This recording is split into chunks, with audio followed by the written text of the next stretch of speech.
Kondisi memprihatinkan dibuat oleh pemerintah itu sendiri, dengan sengaja mengeluarkan kebijakan tarif yang sangat jauh dari biaya operasional, bila sesuai dengan standarisasi keselamatan dan kenyamanan.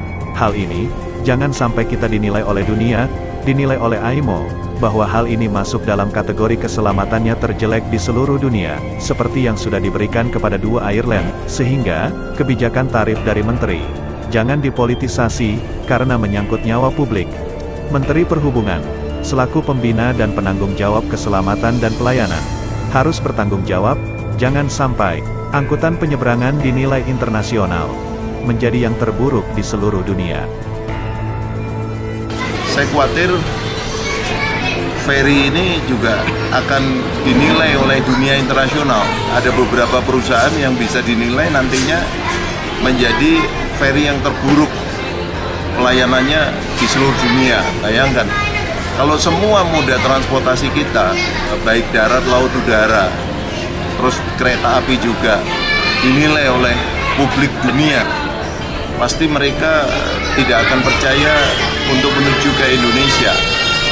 Mereka akan takut untuk menggunakan pesawat-pesawat atau menggunakan kapal ataupun menggunakan kereta api maupun angkutan darat, bis, itu untuk domestik perjalanan mereka selama di Indonesia. Nah, ini akan memperburuk iklim pariwisata yang ada di Indonesia. Dan ini adalah tugas tanggung jawab daripada terutama adalah Menteri Perhubungan. Tarif penyeberangan terlalu rendah yang dihitung oleh pemerintah sendiri, yang mengakibatkan, para pengusaha angkutan feri ada ketidakmampuan, untuk memenuhi aturan keselamatan dan kenyamanan. Sebagai contoh, ada 2 kapal dari 14 kapal di lintasan Palembang, Muntok, sebagai berikut. Tutup lubang tangki di geladak kendaraan, manhole, tidak terpasang baut, membahayakan kebocoran kapal. Nozzle sprinkler patah, tidak bisa melakukan spray, membahayakan keselamatan kapal. Lifebuoy tidak ada tali pelempar, membahayakan keselamatan penumpang. Handle pintu kedap patah, tidak dilengkapi togel pengunci, membahayakan kekedapan kapal. Pintu kedap tidak dilengkapi togel pengunci, membahayakan kekedapan kapal. Small hatch emergency exit keropos, membahayakan kebocoran kapal. Tabung LPG diletakkan di geladak kendaraan, membahayakan keselamatan kapal. Togel pengunci small hatch tidak ada, membahayakan kekedapan kapal. Tabung oksigen peralatan las diletakkan di geladak kendaraan, membahayakan keselamatan kapal. Pipa drainase di area tangga penumpang bocor, membahayakan keselamatan penumpang. Smoke detektor rusak, keropos, berkarat, membahayakan keselamatan kapal. Drum oli dan minyak bertumpahan di geladak kendaraan saat kapal beroperasi, membahayakan kebakaran kapal. Handle dan perpipahan hidrolis rusak, patah, berkarat, membahayakan keselamatan kapal. Emergency lamp rusak, patah, membahayakan keselamatan kapal. Pintu kedap tidak ditutup saat kapal beroperasi, membahayakan keselamatan penumpang. Valve damper blower kamar mesin macet, tidak berfungsi, membahayakan keselamatan kapal.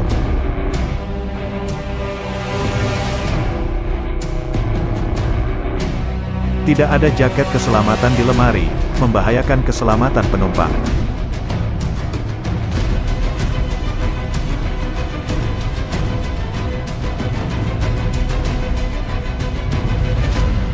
Ruang medis terkunci.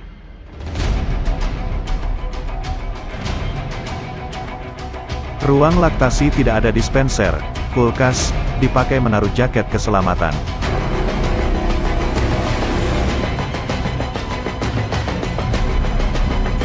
Kursi rusak, robek.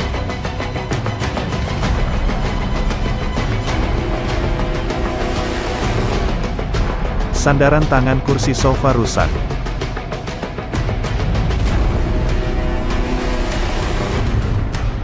Kursi patah, Pondasi keropos, berkarat.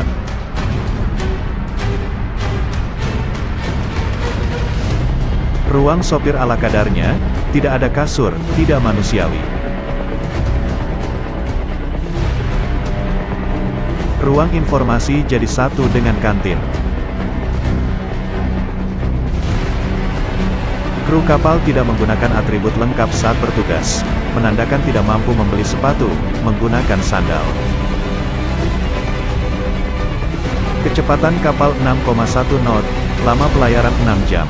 Tidak memenuhi standarisasi pelayanan minimum, kecepatan kapal tidak boleh kurang dari 10 knot. Tutup lubang tangki di geladak kendaraan, manhole, tidak terpasang baut, membahayakan kebocoran kapal. Lifebuoy tidak ada di tempat, membahayakan keselamatan penumpang. Lifebuoy tidak ada tali pelempar, membahayakan keselamatan penumpang.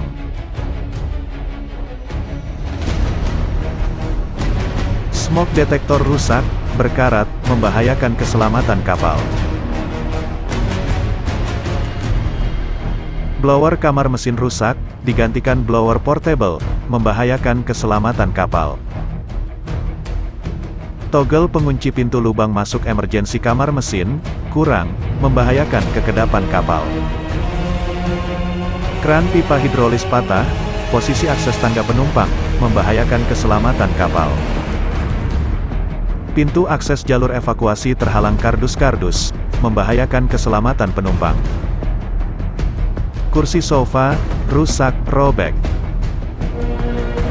Ruang tidur sopir ala kadarnya, tidak ada kasur, tidak manusiawi.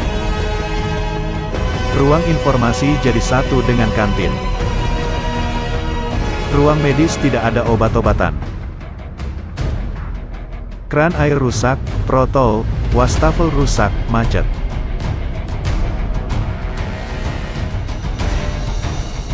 Ruang laktasi indikasi dikomersilkan, dipakai tidur penumpang.